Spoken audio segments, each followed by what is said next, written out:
Hello everybody, welcome to KSR Tani Study Hub. I hope you all are doing well. This is me, Krisha. In this series, we are discussing commercial correspondence and secretarial practice of class 11th Commerce Gujarat Board. So far, we have completed that first section of this, which is commercial correspondence. अब shift करते हैं हिंदी में कि इसका जो first part है commercial correspondence वो पूरा हो चुका है.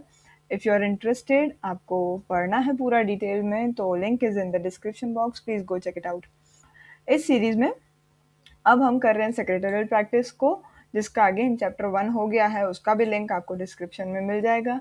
आज हम करेंगे कंप्लीट चैप्टर नंबर 2 को, जिसका नाम है कंपनी सेक्रेटरी. तो without wasting any kind of time, जो कि सबका डायलॉग होता है, let's go gate jumped on this chapter. तो इस चैप्टर का नाम है कंपनी सेक्रेटरी. प्रीवियस चैप्टर अगर आपने पढ़ा हो या आपने समझा हो तो आपको पता होगा कि बहुत सारे टाइप्स के सेक्रेटरी होते हैं, out of which we are only focusing right now on company secretaries, क्योंकि इसका जो मेन उद्देश्य है वो ये है कि सेक्रेटरियल डिपार्टमेंट क्या होता है, वो क्या काम करता है, कंपनी सेक्रेटरी के क्या रोल्स होते हैं, कैसा वो होना चाहिए, क्या क्या उसके ऊपर जिम्मेदारियां होती हैं, और इवन आगे भी हम इन्हीं सब चीज़ों के बारे में डिटेल में पढ़ेंगे. तो चैप्टर नंबर 2 में हम क्या क्या सीखेंगे, तो सबसे पहली बात तो क्वालिटीज, क्वालिफिकेशन, अपॉइंटमेंट, उसके फंक्शन और ड्यूटी, जो उसके ऊपर जिम्मेदारी होती है, कौन कौन सी उसकी लिमिटेशंस होती है, क्या उसका दायरा होता है. कंपनी सेक्रेटरी भी सब कुछ नहीं कर सकता है, राइट. उसका भी एक दायरा होगा, बस उसके अंदर ही उसको काम करना है, वो उसके ऊपर वो कुछ नहीं कर सकता है. और लास्टली कंपनी सेक्रेटरी कब हटा दिया जाता है और सेक्रेटरी की कितनी ज़रूरत है, क्या उसकी इम्पोर्टेंस है, वो हम जानेंगे. तो शुरुआत करें इस चैप्टर का जो इंट्रोडक्शन है उससे. तो सबसे पहली बात तो ये है कि हमारे कॉमर्स में तो बदलाव आए ही हैं, साथ में सोशल पैटर्न में भी बदलाव आ गए. सोशल पैटर्न का मतलब ये है कि हमारा समाज बदल रहा है, राइट. आज के समय में कोई भी हो, जनरल कंपनी हो, बिग कंपनी हो या मल्टीनेशनल कंपनी हो, सबको सेक्रेटरी की ज़रूरत होती है. और इवन कंपनी एक्ट के हिसाब से, जो न्यू कंपनी एक्ट है उसके हिसाब से भी कंपनी सेक्रेटरी ज़रूरी है, कोई भी कंपनी हो उसके लिए. कंपनी सेक्रेटरी जो है वो स्पेशल मैनेजरियल ऑफिसर होता है. इसको हम की मैनेजरियल पर्सोनल, KMP भी बोलेंगे, यहाँ पर लिखा हुआ है, पर वहाँ जंप करने से पहले हम इसका मतलब समझे. स्पेशल मैनेजरियल ऑफिसर का मतलब क्या हुआ कि वो मैनेजमेंट का एक बहुत ही अहम ऑफिसर है, बहुत ही अहम हिस्सा है मैनेजमेंट का. उसे कंपनी को अच्छे से मैनेज करना है, साथ साथ में कंपनी एक्ट के जितने भी रूल्स हैं, रेगुलेशंस हैं, उनको ध्यान में रखते हुए कंपनी को चलाना है. न्यू कंपनी एक्ट जो कि 2013 में आया था, उसने सेक्रेटरी को KMP का स्टेटस दे दिया है, की मैनेजरियल पर्सनल का स्टेटस दे दिया है. कंपनी लॉ के अंदर 5 जने हैं जिनको KMP में रखा गया है. सबसे पहला है मैनेजरियल डायरेक्टर या CEO या मैनेजर, जो भी आपकी कंपनी में अपॉइंटेड है. दूसरा है कंपनी सेक्रेटरी. तीसरा है CFO यानी चीफ फाइनेंशियल ऑफिसर. अच्छा, मैनेजिंग डायरेक्टर या CEO जो होते हैं उनके अंडर में पूरी कंपनी आ जाती है, सारे डिपार्टमेंट्स आ जाते हैं, सब कुछ आ जाता है A to Z.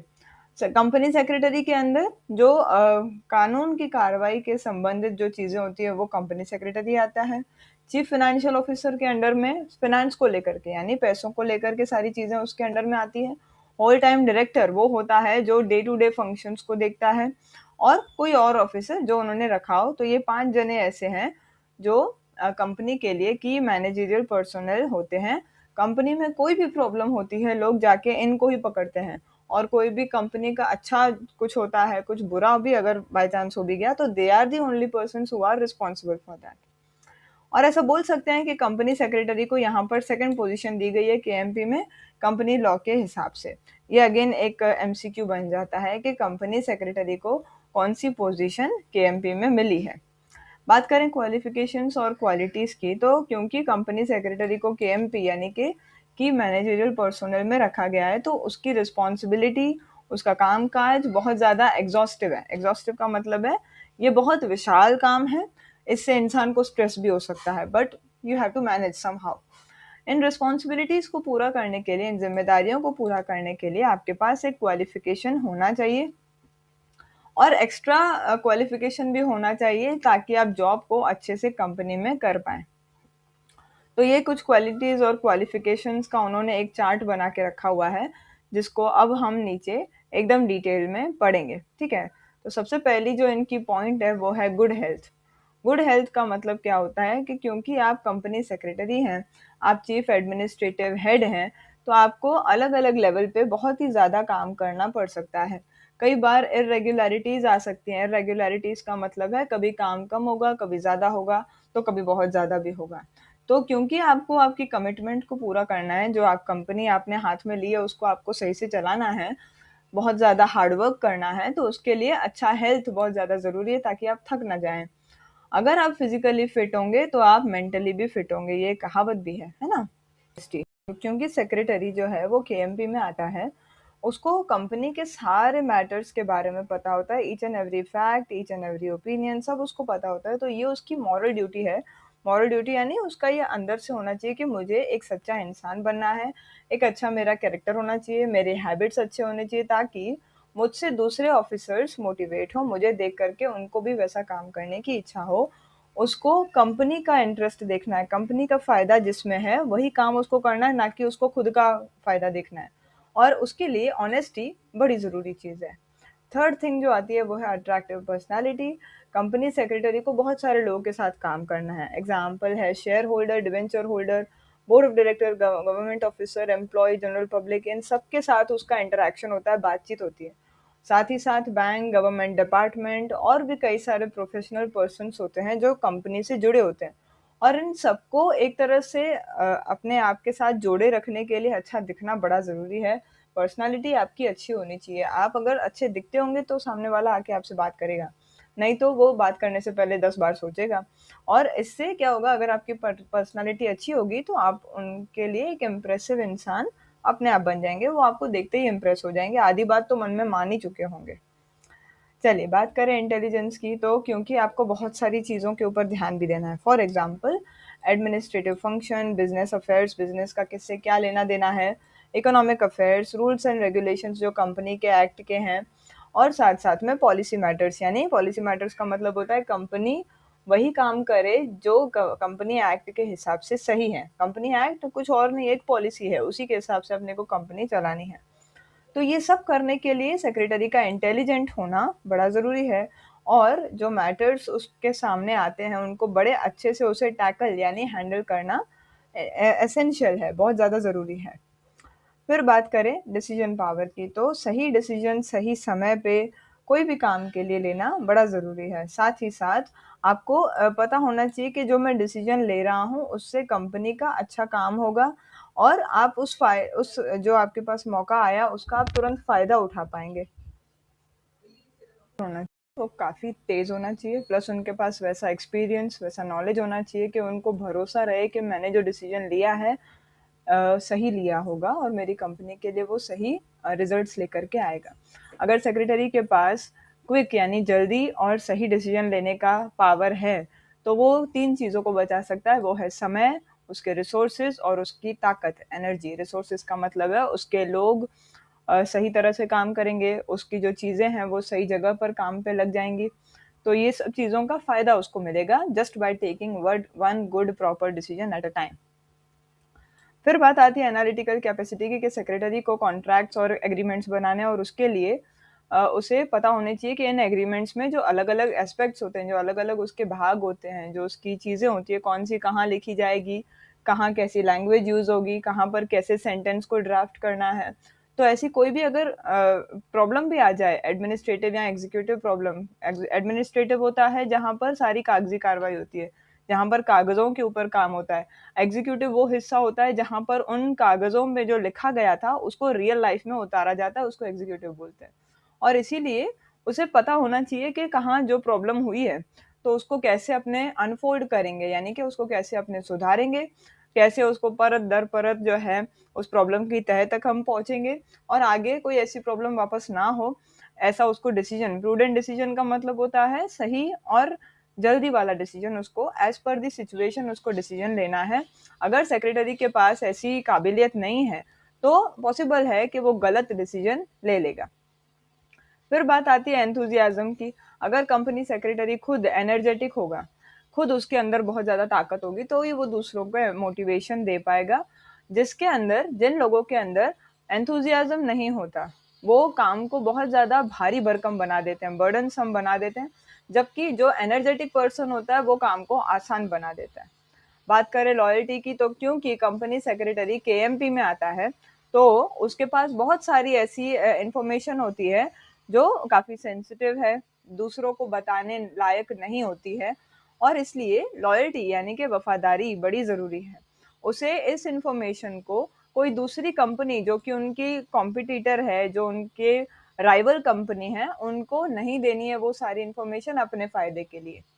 कॉन्फिडेंस की बात करें तो जब सेक्रेटरी कोई फैसला लेता है तो उसे अपने ऊपर भरोसा होना चाहिए, अपने अंदर एक उसको होना चाहिए अपने ऊपर विश्वास कि मैंने जो डिसीजन लिया है it is very well for the company. उसका काम में अंदर उसका कॉन्फिडेंस दिखना चाहिए। उसको ये भी पता होना चाहिए कि मैं जो डिसीजन लूँगा या जो भी मैं काम करूँगा वो सक्सेस होगा। ये कॉन्फिडेंस जब उसके पास होगा तो वो कॉम्प्लिकेटेड सिचुएशंस, जो उल-जुलूल सिचुएशंस होती हैं जिनको बहुत आसानी से सॉल्व नहीं किया जा सकता है, उसको भी वो आसानी से सॉल्व करेगा just with the help of confidence. और हमेशा उसे काम के प्रति ऑप्टिमिस्टिक रहना है। ऑप्टिमिस्टिक का मतलब होता है अच्छी निगाह रखनी है। There are two types of people in this case, अगर हम बोलें तो वो है ऑप्टिमिस्टिक जो अच्छे को देखते हैं, और दूसरे हैं पेसिमिस्टिक जो अच्छे में भी बुराई को ढूंढ लेते हैं। तो इसका एक बढ़िया सा एग्जाम्पल है कि एक पानी का ग्लास आपके सामने पड़ा है जो कि आधा पानी से भरा हुआ है, तो कोई बोलेगा कि आधा पानी तो है, it is a good thing, तो वो इंसान ऑप्टिमिस्टिक हुआ। और जो बोलेगा ए हे आधा पानी है ही नहीं, तो वो इंसान जो है उसको नहीं देख रहा है, जो नहीं है उसे देख रहा है, और वो होता है पेसिमिस्टिक। बात करें अगले उसके कैरेक्टरिस्टिक की, तो वो है टैक्टफुलनेस और स्मार्टनेस। सेक्रेटरी के अंदर काबिलियत होनी चाहिए कि जो कानून की जटिलताएं हैं, बहुत ज़्यादा मुश्किल कानून के प्रावधान होते हैं, बहुत सारी पॉइंट्स होती हैं जो समझना थोड़ा मुश्किल होता है, तो टैक्टफुल सेक्रेटरी इन सबको समझता है और मुश्किल सी सिचुएशन को भी आसान बना देता है। स्मार्टनेस आपके अंदर होनी चाहिए, आपको पता होना चाहिए कि आगे पीछे हो क्या रहा है, कौन कौन से बदलाव आगे होने वाले हैं, ये भी आपके दिमाग को पता हो जाना चाहिए। ये टैक्टफुल और स्मार्ट सेक्रेटरी जो होता है वो सिचुएशन को रिक्वायरमेंट के हिसाब से, ज़रूरत के हिसाब से मैनेज कर लेता है।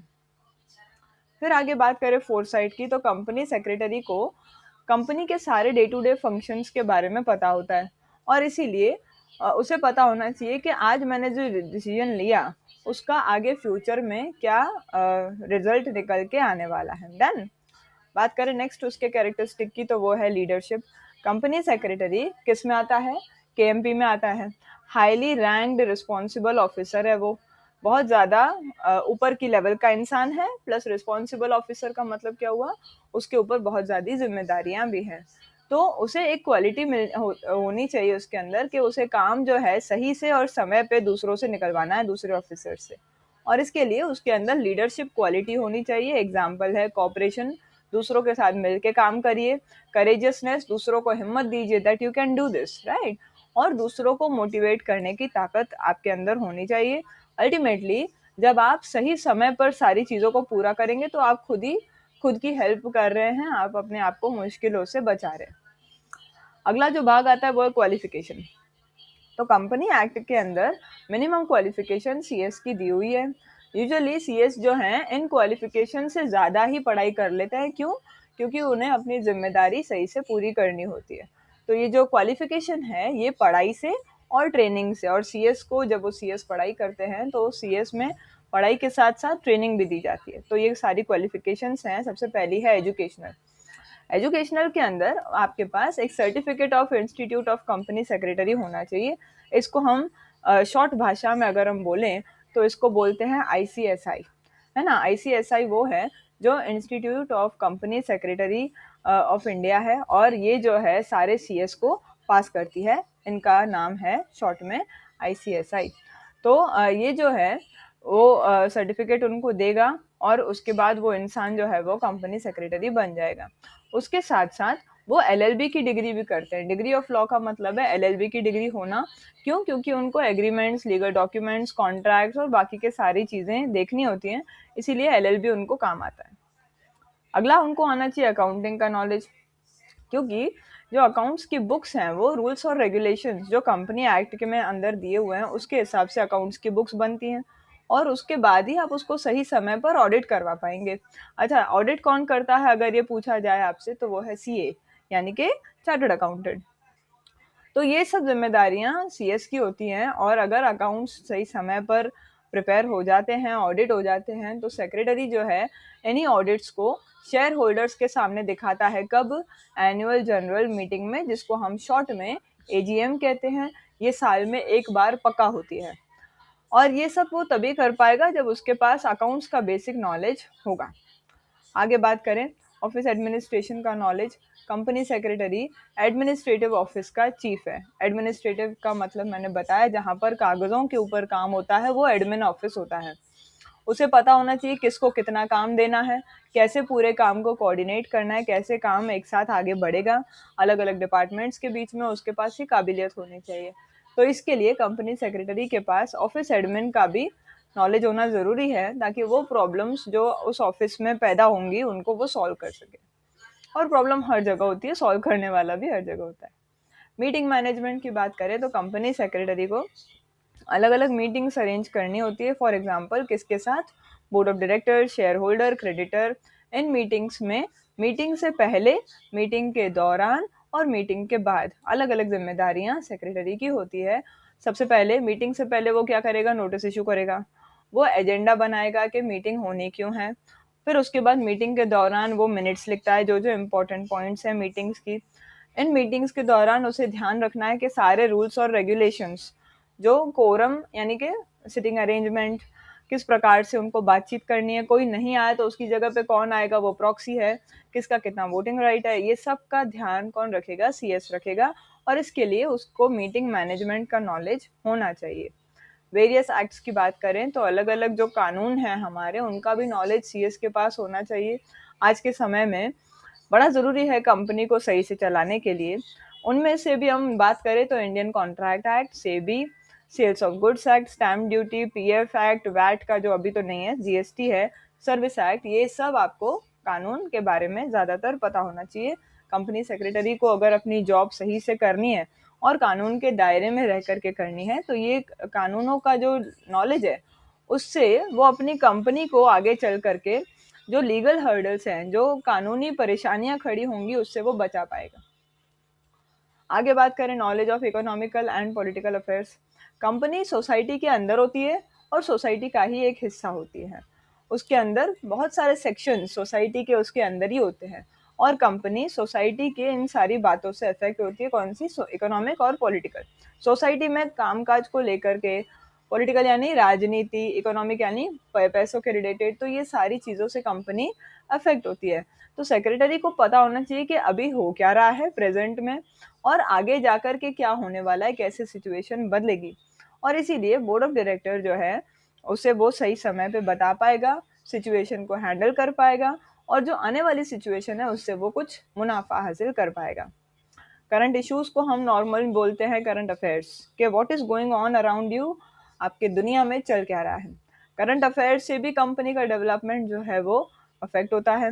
आसाम में एग्जाम्पल है, आसाम में किसी ने क्रूड ऑयल को एक्सपोर्ट करने पे रोक लगा दी। ऐसी सिचुएशन में सेक्रेटरी बोर्ड ऑफ डायरेक्टर्स को अपना सारा सिचुएशन के बारे में बताएगा, ताकि ऐसी सिचुएशन फ्यूचर में दोबारा खड़ी ना हो जाए। Excellent command over English and other languages. क्योंकि आपको बहुत सारे लोगों से बातचीत करनी है, तो इसीलिए आपका बिजनेस में बातचीत करने के लिए इंग्लिश के ऊपर कमांड होना ज़रूरी है। और कंपनी सेक्रेटरी एसेंशियल एक्सीलेंट तो होगा ही, पर साथ साथ में जब कभी आपकी कंपनी फॉरेन कंपनी के साथ डील करेगी, उसके साथ बिजनेस करेगी, तो फॉरेन लैंग्वेज को भी सीखना ज़रूरी है, ताकि आप उनके साथ एग्रीमेंट्स कर सकें। पब्लिक रिलेशन का नॉलेज होना। कंपनी सेक्रेटरी को बहुत सारे लोगों के साथ अपने रिश्ते बनाए रखने होते हैं। ऐसी पार्टीज के साथ रिश्ता होना, उससे क्या होता है, उनके रिश्तों में कॉन्फिडेंस आ जाता है। लॉन्ग रन में आपकी कंपनी का एक अच्छा इमेज बन करके, गुडविल जो है आपकी कंपनी का अच्छा मार्केट में दिखेगा। और इसीलिए पब्लिक रिलेशन, किससे कैसे बात करनी है बेसिकली, वो आपको आना चाहिए। लास्ट आता है कंप्यूटर और अदर इलेक्ट्रॉनिक गैजेट्स का नॉलेज, जो कि बहुत बहुत बहुत इंपॉर्टेंट है। आज का ये मॉडर्न ज़माना है, कंप्यूटर बेसिक रिक्वायरमेंट है। कंप्यूटर में बहुत सारी इंफॉर्मेशन अपने स्टोर कर सकते हैं, share holder, debenture holder, board of director, creditor और बाकी की इन्फॉर्मेशन, बहुत ज़्यादा इन्फॉर्मेशन इसमें स्टोर रहती है और इससे हमारा समय, हमारे रिसोर्सेज और इंसानों की मेहनत बच जाती है। किससे कितने पैसे लेने हैं, जस्ट फॉर एन एग्जाम्पल, हम याद नहीं रख पाएंगे बट कंप्यूटर में सेव ज़रूर कर पाएंगे। और इसी एडवांटेज को उठाने के लिए, इसका फ़ायदा उठाने के लिए कंप्यूटर का नॉलेज होना ज़रूरी है। और आपको आना चाहिए कि बाकी के इलेक्ट्रॉनिक गैजेट्स आप कैसे चलाएंगे जो ऑफिस में काम आते हैं। एग्जांपल है printer, mobile, telephone, all of those things. और आप उसके साथ साथ एम्प्लॉयज़ के ऊपर इनडिसिप्लिन को कंट्रोल भी कर पाएंगे। और क्या क्या लीगल प्रोविजंस हैं, तो कंपनीज एक्ट जो है 2013, उसमें उन्होंने बताया कि सीएस जो है वो की मैनेजरियल पर्सनल है। कौन से पोजीशन पे? सेकंड नंबर की पोजीशन पे। तो अपॉइंटमेंट के टाइम पे कंपनी लॉ के कुछ चीज़ों का हमें ध्यान रखना पड़ता है। सबसे पहला, कंपनी सेक्रेटरी उसी कंपनी के लिए अपॉइंट हो सकता है जिसका सब्सक्राइब्ड कैपिटल 5 करोड़ से ज़्यादा का है, तभी ही आप कंपनी सेक्रेटरी को रख सकते हैं और ज़रूरी भी है रखना। सिर्फ लिविंग पर्सन को ही सेक्रेटरी पे अपॉइंट कर सकते हैं। आप किसी पार्टनरशिप फर्म को या किसी इंस्टीट्यूट को या कोई कॉरपोरेट यूनिट को, कोई कंपनी को इन शॉर्ट सेक्रेटरी अपॉइंट नहीं कर सकते। जो इंसान अपॉइंट होने वाला है, सीएस होने वाला है, उसके पास institute of company secretaries of India यानी आईसीएसआई के तरफ से सर्टिफिकेट होना ज़रूरी है। सर्टिफिकेट किस चीज़ का? That this person has cleared जो सीएस का एग्ज़ाम है वो। तो क्योंकि कंपनी सेक्रेटरी जो है वो माइनर पर्सन, इंसॉल्वेंट, इनसेन हो, ऐसा अपॉइंट नहीं हो सकता। माइनर पर्सन यानी less than 18 years of age, जो कि इम्पॉसिबल है प्रोबेबली। फिर आता है इंसॉल्वेंट, जो कर्जे में डूबा हुआ हो। और लास्ट आता है insane, which is not being mentally fit. ठीक है। सीएस को अपॉइंट करने के लिए बोर्ड पर से एक रेजोल्यूशन पास होता है। डायरेक्टर्स की मीटिंग में, बोर्ड ऑफ डायरेक्टर्स की मीटिंग में रेजोल्यूशन पास होता है। उसके अंदर, रेजोल्यूशन के अंदर जो टर्म्स एंड कंडीशंस हैं अपॉइंटमेंट की वो लिखी होती हैं, कितना उसको पैसा मिलेगा वो, और मेंबरशिप नंबर। ये अगेन मेंबरशिप नंबर उसको आईसीएसआई ही देता है। ठीक है। विलिंगनेस सर्टिफिकेट भी उससे लिया जाता है सेक्रेटरी से। क्यों? क्योंकि वो केएमपी बन रहा है। केएमपी बनने का मतलब क्या हुआ? उसके कंधे पे बहुत सारी जिम्मेदारियां आने वाली हैं।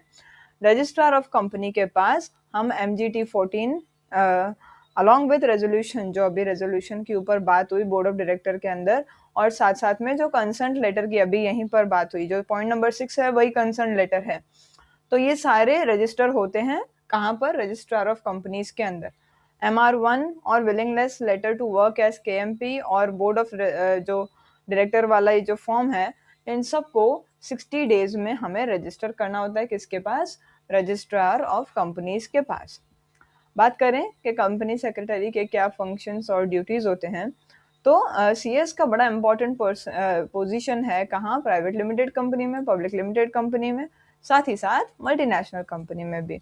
तो जो उसके काम है, जो उसकी जिम्मेदारी है, वो 2-3 चीज़ों पे डिपेंड करती है। सबसे पहला, बिजनेस का प्रकार कैसा है, अपॉइंटमेंट के टाइम पे क्या क्या शर्तें रखी गई थी, क्या क्या चीज़ें डिस्कस करी गई थी, और लास्ट डायरेक्टर्स ने उसको क्या काम दिया। और साथ साथ में वो वही काम करेगा, वही चीज़ों को पूरा करेगा जो एग्रीमेंट में मेंशन की गई हैं। फंक्शंस की बात करें तो सेक्रेटरी ये फंक्शंस करता है। उसे किसको रिपोर्ट करना है? बोर्ड ऑफ डायरेक्टर को। ये कानून के अंदर ये एक रूल दिया हुआ है, और जो भी रूल्स कंपनी के अंदर एप्लीकेबल हैं उनके हिसाब से वो काम करेगा। सेक्रेटरी को इंश्योर करना है कि कंपनी जो है वो सेक्रेटरियल स्टैंडर्ड के हिसाब से सही है। सेक्रेटरियल स्टैंडर्ड का मतलब है जो कानून के हिसाब से कंपनी सही तरह से काम कर रही है, सारे फॉर्म सही से भर रही है, सारा फाइलिंग सही से हो रहा है, सारी चीज़ें एकदम कानून के हिसाब से सही से जा रही हैं। और लास्ट, जो कानून के अंदर उसकी ड्यूटीज़ दी गई हैं वो उसे पूरी करनी है। ड्यूटीज़ की बात करें तो ये सारी ड्यूटीज़ हैं जो सेक्रेटरी परफॉर्म करेगा। सबसे पहला, वो बोर्ड ऑफ डायरेक्टर्स को बताएगा कि आपकी क्या जिम्मेदारी है, आपको क्या क्या करना चाहिए। वो board meeting, AGM annual general meeting और इनके मिनट्स वो भी प्रिपेयर करेगा। अगेन, मिनट्स का मतलब क्या होता है, और मिनट्स के बारे में हम इसमें डिटेल में पढ़ेंगे भी। मिनट्स का मतलब होता है जब मीटिंग चल रही है तो इम्पोर्टेंट पॉइंट्स को उसमें लिख दिया जाता है और उसका नाम होता है मिनट्स। और ये मीटिंग्स अरेंज कौन करेगा? तो CS करेगा। बोर्ड ऑफ डायरेक्टर से, जनरल मीटिंग, गवर्नमेंट और बाकी की सारी चीज़ों से वो परमिशन लेगा। कोई भी काम करने के लिए, कोई भी बड़ा काम करने के लिए उसे इन सब इंसानों से परमिशन लेना, इजाज़त मांगना ज़रूरी है। वेरियस जो अथॉरिटीज़ हैं उनको वो रिप्रेजेंट करता है। इसका मतलब क्या हुआ, सपोज कर लीजिए मैं किसी कंपनी में कोई काम कर रही हूँ और मुझे कोई दिक्कत है, इस मेरी परेशानी को ऊपर कौन जा करके बताएगा, मैं नहीं बताऊंगी, मेरा सीएस बताएगा। तो इस समय वो सीएस जो है वो मेरा रिप्रेजेंटेटिव है, मेरी बात वो जा करके बोल रहा है किसको, अथॉरिटीज को। अथॉरिटीज कौन है, बोर्ड ऑफ डायरेक्टर्स हो सकते हैं, मैनेजरियल जो सीईओ होता है वो हो सकता है, मैनेजिंग डायरेक्टर, नॉर्मल डायरेक्टर, कोई भी हो सकता है, और बाकी की ड्यूटीज जो कंपनीज एक्ट में बोली गई हैं। बोर्ड ऑफ डायरेक्टर को वो हेल्प करेगा कंपनी का बिजनेस सही से रन करने में। वो अच्छा कॉरपोरेट गवर्नेंस का मतलब होता है जो कानून के हिसाब से कंपनी को चलना चाहिए, उसमें उसको गाइड करना है कंपनी को और हेल्प करना है, और कंपनी अच्छे से प्रैक्टिस करे, अच्छे से काम करे, बेस्ट तरीके से काम करे, ये उसको देखना है। कंपनीज एक्ट में जो जिम्मेदारियां हैं वो पूरी करेगा, और जो बोर्ड ऑफ डायरेक्टर ने उसको जिम्मेदारियां दी हैं एज एंड व्हेन अलॉटेड, यानी जब भी उसको जिम्मेदारी दी है वो पूरी करेगा। Authority, limitation, liability company secretary की। तो सबसे पहला टॉपिक है अथॉरिटी। कंपनीज एक्ट में जो है वो उन्होंने सेक्रेटरी की अथॉरिटी सही से बताई नहीं है या स्पेसिफाई नहीं करी है। एक ऐसा अथॉरिटी का प्रोविजन, प्रावधान जो है वो आर्टिकल्स ऑफ एसोसिएशन में दिया हुआ है। तो अगर आर्टिकल ऑफ एसोसिएशन में, article of association normally company का होता है ना, तो अगर उसमें भी नहीं लिखा हुआ होगा तो बोर्ड ऑफ डायरेक्टर उसके लिए एक रेजोल्यूशन पास करते हैं कि सेक्रेटरी की क्या क्या अथॉरिटी, अथॉरिटी का मतलब उसका काबू किस किस चीज पे है, ठीक है। तो अथॉरिटी उसकी क्या क्या है कि रजिस्ट्रार के पास से वो सर्टिफिकेट ऑफ इनकॉर्पोरेशन लेता है, उसके लिए उसे सही सारे डॉक्यूमेंट्स देने होते हैं। सेक्रेटरी ऑफिस एडमिनिस्ट्रेशन का हेड होता है, सारे एडमिन डिपार्टमेंट का हेड होता है। तो उसके पास ये अथॉरिटी होती है, ये उसके काबू में आती है ये चीज़ कि वो उस डिपार्टमेंट को लुक आफ्टर करेगा, उसके पीछे ध्यान देगा और उनके ऊपर उसका कंट्रोल भी होगा। वो इन सारे लेटर्स को साइन कर सकता है। कौन से अलॉटमेंट ऑफ शेयर वाला letter, calls on share, forfeiture of share, forfeiture का मतलब होता है शेयर को कैंसिल करना, शेयर ट्रांसफर, इन सारे लेटर्स पे वो साइन कर सकता है कंपनी के बिहाफ पे। सेक्रेटरी अलग अलग पार्टीज के साथ बातचीत करता है, करस्पॉन्डेंस यानी बातचीत करना कंपनी के बिहाफ पे, कंपनी के लिए वो काम कर रहा है। सेक्रेटरी कंपनी का एजेंट बन करके काम करता है, कंपनी के लिए काम करता है, कंपनी के हित में काम करता है, जिसमें कंपनी का फायदा उसके लिए वो काम करेगा।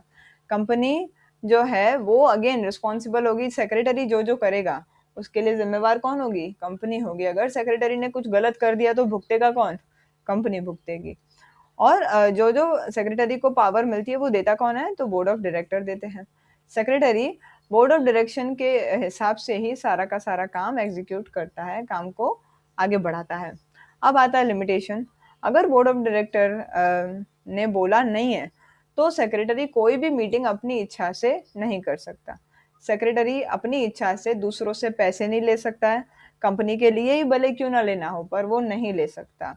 सेक्रेटरी एग्रीमेंट्स को बना जरूर सकता है पर उन पे साइन नहीं कर सकता, उन पे वो उन एग्रीमेंट्स के अंदर वो एंटर नहीं कर सकता कंपनी के बिहाफ पे, जब तक उसको ऊपर से अथॉरिटी ना मिले।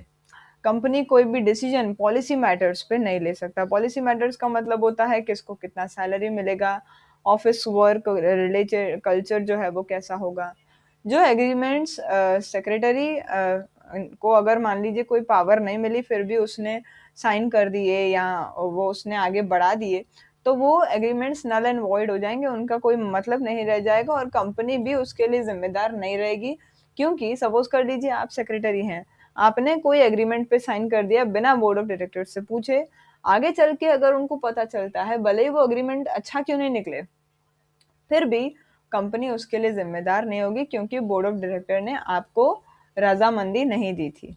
और लास्ट, वो अगेन पब्लिक को शेयर्स नहीं इशू कर सकता बिना अथॉरिटी के। हाँ, ऊपर से बोला जाए आप कर सकते हैं।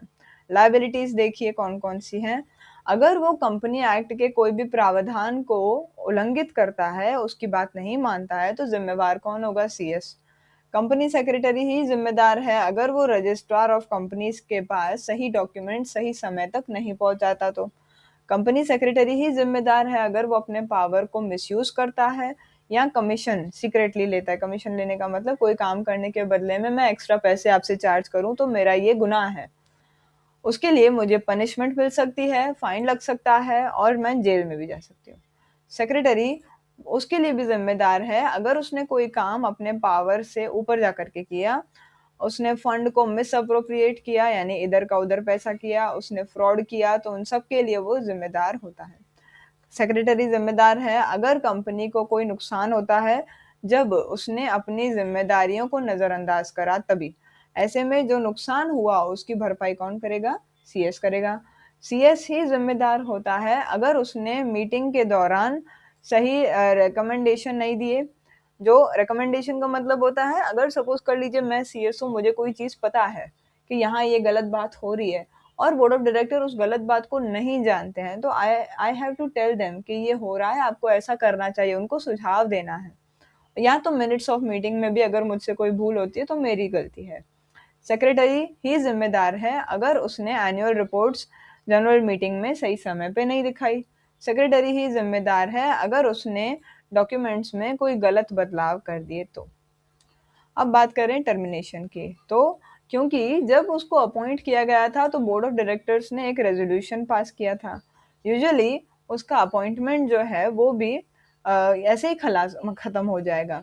सेक्रेटरी को हम इन सारी सिचुएशंस में उसकी पोजीशन से हटा सकते हैं। सबसे पहला, अगर सेक्रेटरी का डेथ हो गया या सेक्रेटरी कॉन्ट्रैक्ट के लिए सही नहीं है।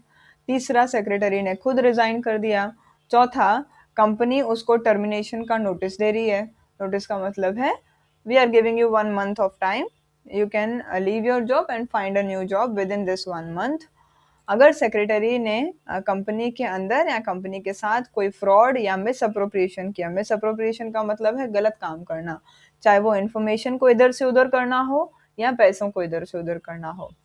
अगर कंपनी सेक्रेटरी अपनी इच्छा से अपनी जिम्मेदारियों को नजरअंदाज करता है, काम को सही से नहीं करता है, उसके कारण कंपनी को लॉस होता है, तो सेक्रेटरी को हटा दिया जाएगा।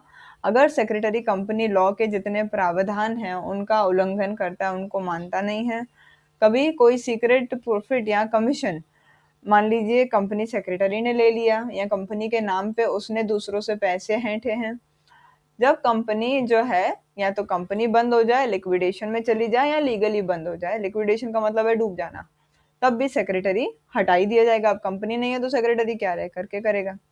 अब लास्ट जो चीज आती है वो ये है कि कंपनी सेक्रेटरी की जरूरत क्या है, क्या उसकी मायने हैं। मॉडर्न टाइम्स में कॉमर्स के वर्ल्ड में कंपनी फॉर्मेशन जो है उसमें एक अरेंजमेंट होता है। अरेंजमेंट 3 लेवल का होता है, you all must be aware of that. सबसे पहला होता है बॉटम लेवल, फिर मिडिल लेवल और लास्ट में टॉप लेवल। तो ओनरशिप और मैनेजमेंट दोनों अलग अलग होते हैं, ये तो हमें पता है। मालिक कोई और होता है, चलाता कोई और है। मालिक कौन होते हैं? शेयर होल्डर्स होते हैं। चलाता कौन है? बोर्ड ऑफ डायरेक्टर्स चलाते हैं।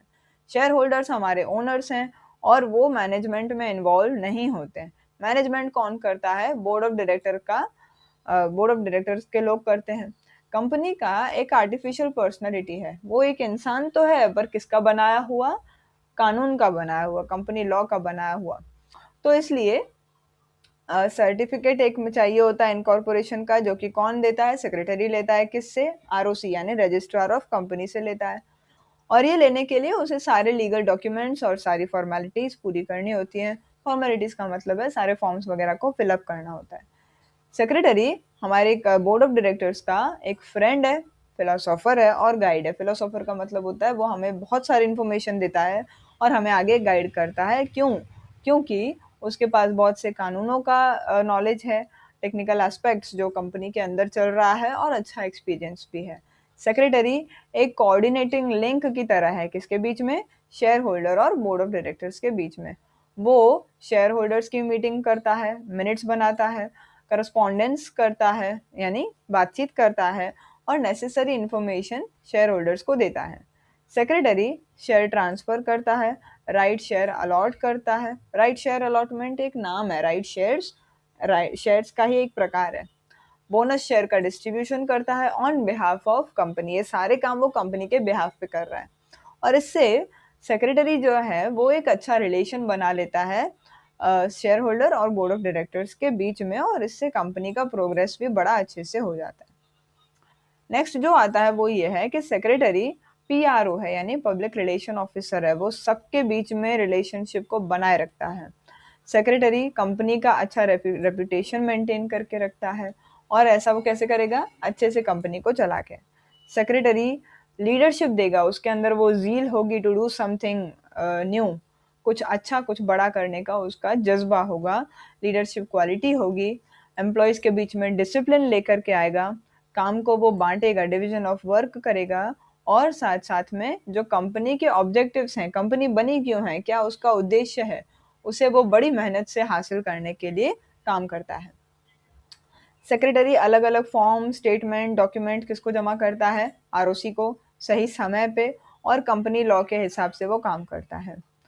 वो बोर्ड ऑफ डायरेक्टर्स को गाइड करता है अलग अलग पॉलिसी मैटर्स के मामलों में, क्योंकि सारे जो पॉलिसीज हैं, सारे जो कानून हैं, वो बोर्ड ऑफ डायरेक्टर्स को समझाएगा कौन, सीएस, कंपनी सेक्रेटरी समझाएगा, और कंपनी को आगे लेकर के जाता है अपनी एफिशिएंसी, अपने अच्छे कामकाज से। और इसीलिए सेक्रेटरी जो है उसका पोजीशन इन सब की नज़रों में बड़ा ज़रूरी है। कौन सब, management, company, employee, shareholder, creditor, सरकारी डिपार्टमेंट और आरओसी, इन सब की निगाह में सेक्रेटरी बड़ा इम्पोर्टेंट होता है। कंपनी के डेवलपमेंट में सेक्रेटरी का जो कंट्रीब्यूशन है, जो उसका हिस्सा है, वो बहुत ज़्यादा है। डेवलपमेंट जो कंपनी की होती है, इसका मतलब क्या, प्रोडक्शन ज़्यादा होना चाहिए, सेल्स ज़्यादा होने चाहिए, और आप ज़्यादा लोगों को काम दे पाएँ, ये भी होना चाहिए। सेक्रेटरी कंट्री के डेवलपमेंट का भी एक बहुत बड़ा एक स्तंभ है। इनडायरेक्टली अगर वो कंपनी को आगे बढ़ा रहा है तो वो कंट्री को आगे बढ़ा रहा है। हम ऐसा बोलते हैं कि सीए और सीएस ये हमारे इकोनॉमी के दो मजबूत स्तंभ हैं, इनके ज़रिए ही हमारी इकोनॉमी टिकी हुई है। ठीक है, चलो, तो होपफुली ये चैप्टर पूरा आपको समझ में आ गया। Have a good day everybody, thank you.